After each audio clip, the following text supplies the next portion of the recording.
Hello, everyone.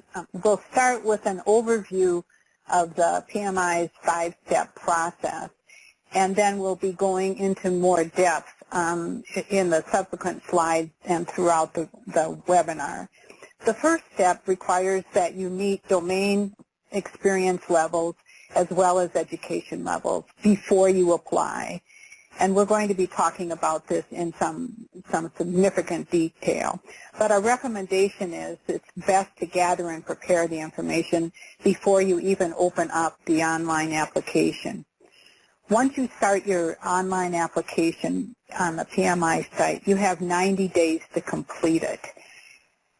You don't have to complete it in a single setting. You can save it and come back to it. And it may very well take you multiple sessions to complete.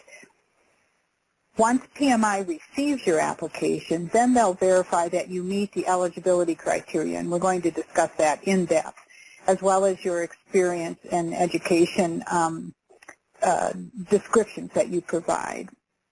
The review process can vary depending on the time of year, and it typically takes 5 days to complete. That's unless you are lucky, in quotes, enough to be selected for an audit. PMI does this to remain credible in terms of making sure that people actually meet the requirements. We'll talk a little bit about that in more detail later in the webinar. If you are audited, you'll need to provide more detailed documentation to support either your training or your experience requirements. And then once your application is approved, you'll submit your payment, of course. Once PMI receives your payment, you will get an email with an eligibility number that you can take to schedule your test appointment. You are eligible to sit for the exam for 1 year from the time that you receive that eligibility number, and you may take the exam, if you need to, up to 3 times during that year. Hopefully everyone's here today because they want to be prepared for the exam and they'll pass it as Ann did on their first attempt. You need to schedule your exam with Prometric. This is PMI's testing vendor on the website, and you have a wide choice of locations and times to take your exam. And then once you get it scheduled, you just need to sit for it. We'll talk about the exam situation on the coming slides. Okay, so let's give you an idea of the actual testing environment that you'll find when you walk through the doors of a Prometric testing center. The PMP exam is a bit of an endurance test, to be honest. It's a 4-hour timed standardized test. In most instances, I believe in all instances in the U.S., it's administered as a computer-based test. You'll need to check in to the test center 30 minutes prior to the scheduled start time of your exam. Once you check in, you'll have 4 hours to complete the exam from the time that you start on the computer that you're assigned. There is a 15-minute system feature tutorial before the start of the test and a brief survey at the end of the test. Both of these are optional. My personal recommendation is that you spend the time going through the system feature tutorial just to make sure you understand that computer environment that you're going to be intimate with for the next 4 hours. These 15 minutes don't count against your 4-hour total. Once you begin to take the test, you click Start. There are no scheduled breaks throughout the entire test. That doesn't mean you can't take a bathroom break, but if you do, it will count against that 4 hours. The exam itself is made up of 200 multiple choice questions. 175 of these are scored and count towards your passing score. The additional 25 questions are used by PMI to validate new questions for the exam, and they're not scored. Unfortunately, you won't know which ones are scored and which ones won't, and you get to answer all 200 of them. The testing center is a secured site. you'll need to show a government-issued form of identification to gain admittance. And it's best to have this all planned out ahead of time so you don't forget that and then not be able to sit for the exam. You will not be allowed to bring in anything to the exam. You'll be given a locker. You can lock up your valuables, and you can't bring testing paper or anything like that. You will be provided, though, with some scrap paper or a whiteboard or both for note-taking and a calculator. Oftentimes there's one just built into the computer. And we'll have some recommendations for how you can use that paper that you're provided at the start of the exam. It's really important for you to understand that the other folks around you sitting at computers will not necessarily be taking the PMP exam. As a matter of fact, most of them probably will not be. They can be taking any kind of standardized exam that requires a proctored situation. And so if you're sitting next to someone and they start about the same time that you do and they get up and you're only halfway through the PMP exam, don't freak out. It's probably some totally unrelated exam. So now, let's review in more details the first two steps of this process. And these are some of the ones that you'll want to make sure you really understand as you start the application process. I tell all my students that the first thing they should do is to make sure that they are eligible to sit for the exam. You don't want to take a PMP prep course and only to find out that you need 2 more years of experience before you can even sit for the exam. You have to meet 3 different kinds of requirements: education background, project management experience, and project management education. The requirements are different depending on how much education you have. If you have a secondary degree, a high school diploma, or an associate's degree, you will need to demonstrate a minimum of 5 years, that's 60 months, of project management leading and directing experience. So you have a month type of experience that you need to demonstrate. And then within those 60 months, you'll need to demonstrate that you have logged at least 7,500 hours of time leading and directing projects. So you have time in months and hours in experience. If you have a 4-year beyond, you'll need only 3 years of experience, 36 months, and 4,500 hours of experience leading and directing projects. One other important requirement, particularly for those of us that enter this with a number of years of experience, your experience can count only the last 8 consecutive years prior to the time that you applied for taking the exam. And then finally, there's the contact hours for formal project management.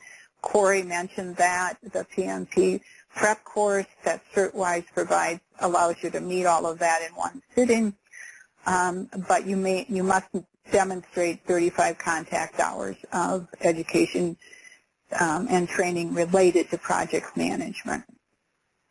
So now let's do a deeper dive into documenting your project management experience, and we have some examples for those months and hours that I just mentioned. The key thing here is unique, non-overlapping project management experience.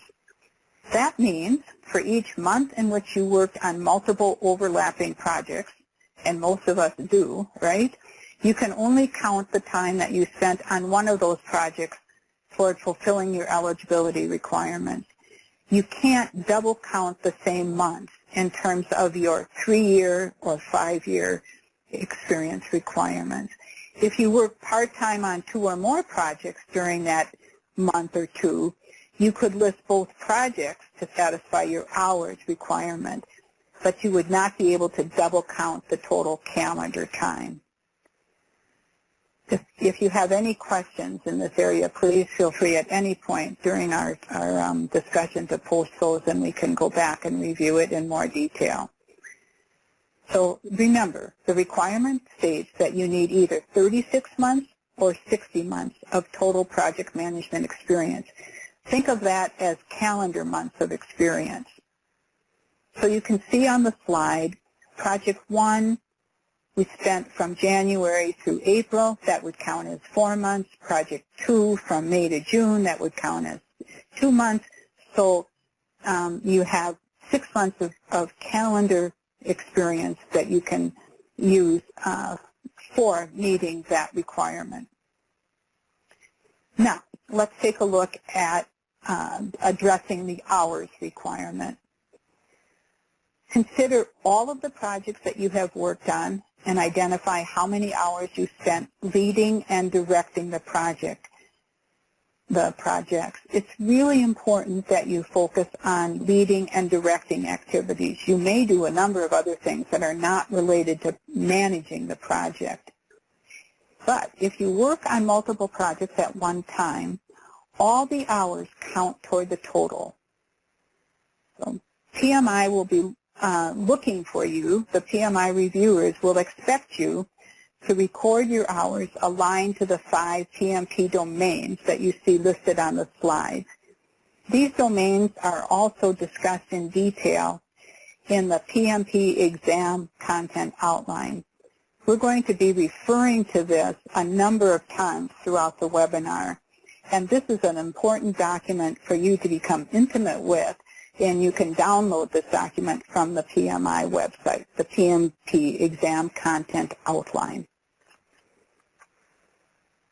Okay, and then after all of that, you need to verify that you have completed at least 35 contact hours of specific instruction addressing learning objectives and project management. The thing to remember here is that you'll want to only include those hours, those instructional activities that you can provide proof of completion, just in case you're audited. The course hours may include content on a wide variety of project topics such as quality, scope, schedule, budget, communication, etc. And you can satisfy the requirements by demonstrating successful completion of courses, workshop, training sessions, and a number of providers are listed on your slide. Please note that PMI chapter meetings themselves do not qualify for these hours, and self-directed learning does not qualify. Reading, the preparing for reviewing the PMBOK, that sort of thing. While the PMI chapter meetings don't count, if, and this is the case for many chapters, if after they hold the official business meeting, they're holding a training activity and they're issuing credit for that activity, that hour or whatever length of time of training can be counted towards your experience. Okay. Now let's move on to the PMP application itself. Now that we've discussed experience and the training requirements need to be documented on the application, let's take a look at the form of the application itself. Right up there with your IRS submission. So this, as you can tell, even from the discussion thus far, this is a very detailed, intensive process. And here is the format in which you're going to submit all of that information. You'll need to record all of your information on this PMP application, and this is done online. PMI's website, it's done online through PMI's website, and as I mentioned before, once you start it, you have 90 days to complete it. That's why we recommend that you gather all of your information and documentation before you start the application process, and we'll be talking about some of the tools to help you do that a bit later. This is time-consuming. It's very detailed focus, and you want to make sure that you have all of your information organized before you even begin the application process. If we take a look at the experience verification form, this portion of the application, this will give you an idea of the level of detail that you need to describe that experience that we talked about. Okay. We have a couple of slides that really address this. So this is the first of 2 slides, so bear with me on this. You need to fill out the section for each project that you are recording. So as you analyzed your experience and, the months of your experience and then the projects that you had during those months, for each project you'll need to fill out one of these forms. You'll have to assign a project ID and a name to the project. You'll record the start and the end dates of the project. This is related to the month eligibility requirement. You'll need to specify the organization that you completed the work for, and most important, or very importantly, you need to identify a primary contact who is familiar enough with your work so that they can verify your work on the project. If your application is audited, remember we mentioned earlier that on a random basis applications are selected for auditing. This is the person that PMI will reach out to verify that you actually did do this work. So before you submit your application, first reach out to whomever you want to list here and ask their permission to use their name as your contact and explain what it is you'll be using them for. Include their current contact information, and then you'll be in good shape if you are audited. One of the things that I always did is I shared with the person that was going to verify my experience the description that I provided in my application. So it goes back to some of the PMIEs, so they could see exactly how I was describing the work I did for that organization. And I found that they were very glad to have that on hand in case they did get a call. Okay, for each project, you will list the number of hours you have spent leading and directing the task. But of course, it's not just leading and directing. You need to break those hours out into the 5 process groups as shown on this slide. The total hours per process are added and recorded at the bottom of the section. And you'll need to include a description of the types of tasks that you did within each process group. This is a brief description, 50 to 80 words is all that's required. The PMI reviewers will be looking for the verbiage, the language that is consistent with the tasks, knowledge, and skills listed on the PMP exam content outline. That's why we keep focusing on the importance of that document.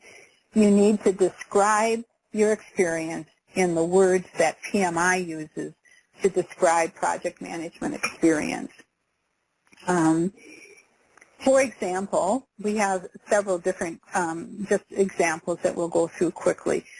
Here are some sample phrases that you could use. Performed project assessment, defined high-level scope of the project, performed key stakeholder analysis, identified and documented high-level risks, assumptions, and constraints, and obtained project charter approval. So those are some samples. Again, you can rely on the PMP exam content outline and the PMBOK for the terminology that the PMI reviewers will be expecting. And then you need to repeat this section of the form to document each and every project that you need to meet your number of months and project management hours eligibility. And, of course, remember that all of the experience that you're documenting needs to be completed within the last 8 years. So with that rather detailed overview, I think Corey will take it from here. As Jean just explained, as you can tell, there's a lot of information that's needed to complete that PMP application, which is why we wanted to spend a lot of time on that to start here. But we do have some tips to make this challenge easier for you. Having all of your information gathered and ready to go before you begin the application is really what we're advising. And we suggest that you record all of this information in some way to make met your requirements completely. The learning system for PMP exam prep by CertWise, in that system we provide a sample application prep worksheet. The prep worksheet, as you can see here, it helps you organize and record this information. This is an interactive worksheet that leads you through all of what you need to record within your application. Each of those 5 domains are listed, as well as all of the identified tasks within the domains. And these are what are identified in that PMP exam content outline. So as you're recording your hours, it's matching everything up to what those keywords and phrases are that PMI likes to see you input those hours against. You can review each task categories with others in your class or with the instructor as you're going through it, just to make sure that you understand what all of these are. And when you fill out the application worksheet, the worksheet itself will automatically summarize all of those hours that you record. So when you go to fill out the real application, you can be sure that you have met all of those requirements, you have all of the needed hours and months, and that summary is what you can transfer over to the actual application itself. Like I said, using the interactive application worksheet is very helpful as well if you get audited. So if PMI comes back and wants more information, your saved prep worksheet will show the greater detail about your experience verification to get you through that process. It will already be completed at that time.